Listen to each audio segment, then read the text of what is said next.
아무리 예수님이지만 십자가의 길을 걸어가야 하는 그 길이 쉽지 않았을 것입니다. 예수님이 지금 성부 하나님께 뭐라고 기도하고 있는 겁니까?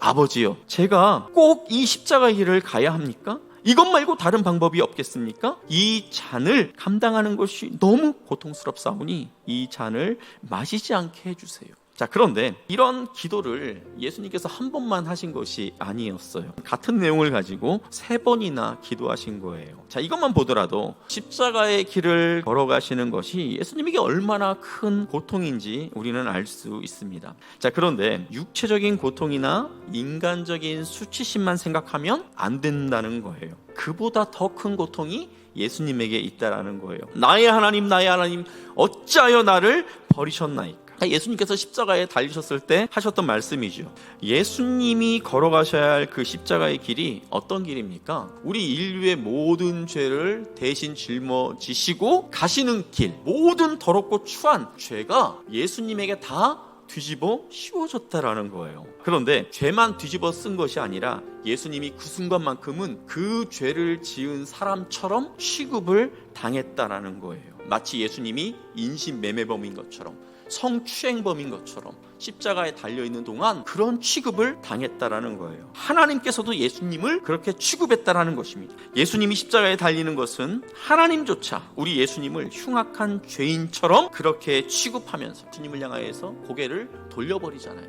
그러니까 지금 예수님께서 나의 하나님, 나의 하나님, 어찌하여 나를 버리셨나이까? 그냥 하는 이야기가 아니에요. 하나님께서 진짜 그 순간 우리 예수님을 버리셨다니까요. 외면하셨다니까요. 그러니까 지금 이것을 알기 때문에 이 십자가의 길을 가는 것이 어마어마한 고통인 것이죠.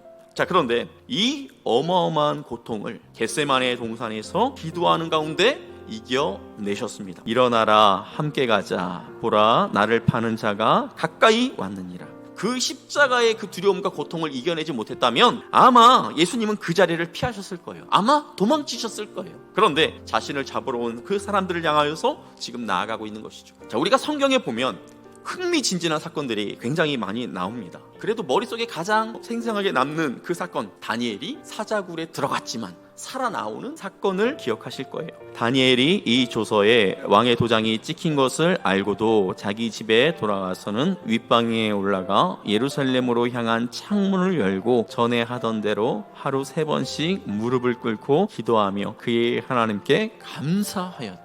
이전처럼 기도했다가는 잡혀서 사자굴에 들어가게 될 것이라는 것을 알고 있었음에도 불구하고 평상시 그가 하나님께 기도한 것처럼 하루에 3번씩 하나님께 무릎 꿇고 기도했던 것입니다.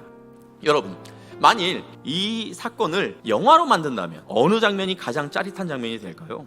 다니엘이 사자굴에 떨어졌지만 다니엘을 사자들이 건드리지 않아요. 결국 이제 다니엘이 살아서 사자굴 밖으로 나오게 되고 이 다니엘을 고발했던 신하들 다 사자굴에 집어넣도록 그렇게 해요. 그런데 이때 사자들이 어떻게 합니까? 그 사자굴 땅에 닿기도 전에 잡아먹어버렸다.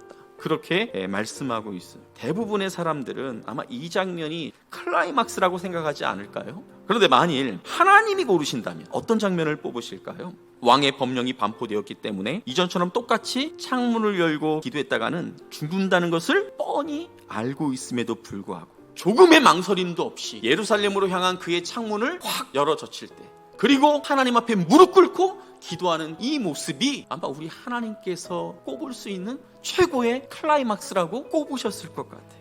예수님이 십자가에 달려 죽으신 그 모습처럼 거룩한 모습이 어디 있겠습니까? 무덤 문을 여시고 부활하신 주님의 모습보다 더 영광스러운 장면이 어디 있겠습니까? 그러나 우리를 구원하시려는 주님의 구원 계획의 승부는 예수님이 기도하셨던 겟셋마네 동산에서 이미 달린 것이나 마찬가지라는 거예요.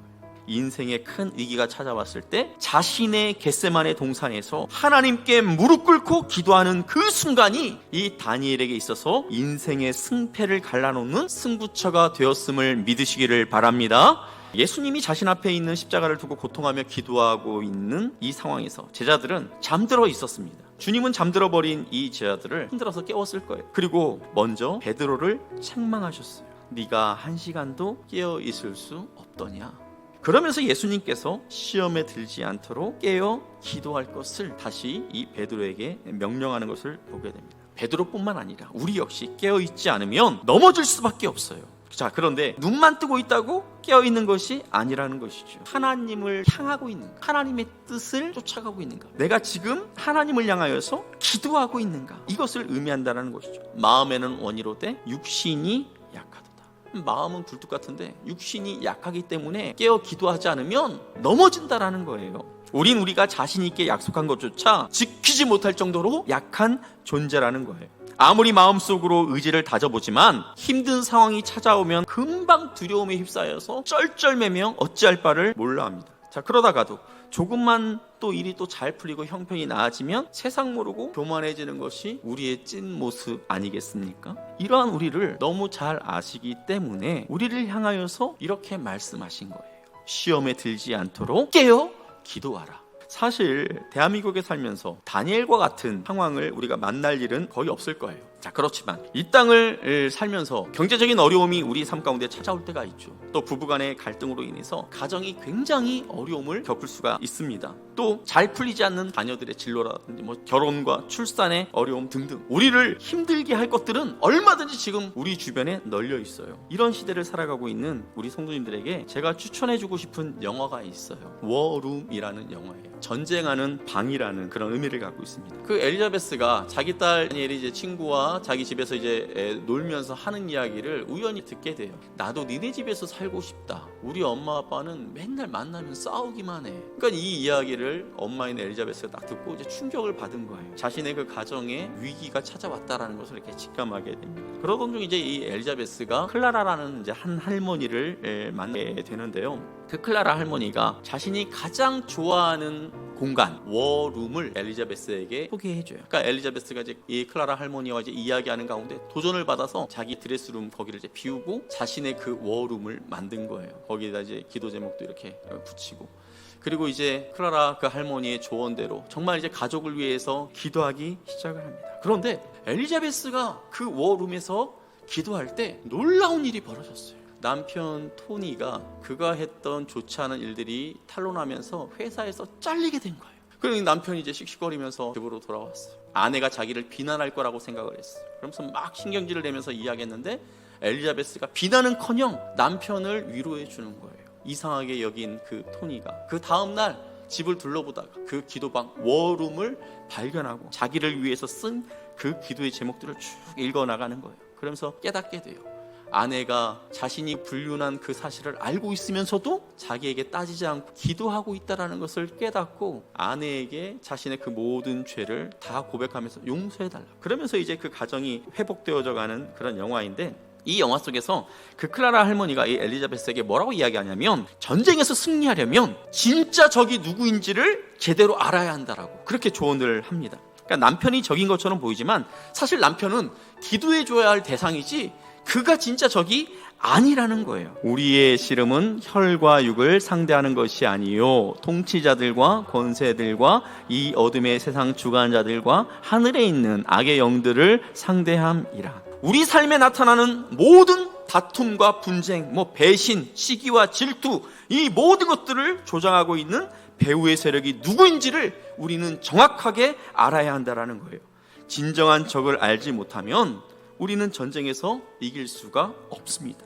우리의 적은 혈과 육을 가진 사람이 아니라 어둠의 세상을 주관하고 있는 악한 영들이라는 것을 꼭 기억하시기를 바랍니다. 우리의 진짜 적을 식별하기 위해서 기도의 자리로 나아가야 합니다. 기도하지 않고 우리가 어떤 문제를 만나게 되면 엉뚱한 상대를 나의 적이라고 착각하고 싸우게 된다는 거예요. 날 괴롭히는 남편이 적인 것처럼 생각하고 또 날 무시하는 아내가 나의 적이라고 생각하고 그 아내에게 막 퍼부어대요. 속썩이는 아이들을 보면서 소리 지르고 온갖 성질을 다 쏟아붓죠. 때로는 직장의 동료나 상사, 거래처 직원, 그들을 향해서 마음속에서 분노의 칼날을 갈아댑니다. 자, 이처럼 기도하지 않으면 엉뚱한 상대를 적으로 착각하고 싸우게 된다는 거예요. 사랑하는 성도 여러분, 이런 어리석은 판단에서 벗어나기 위해 우리는 우리 인생의 승부처가 되는 워룸, 우리만의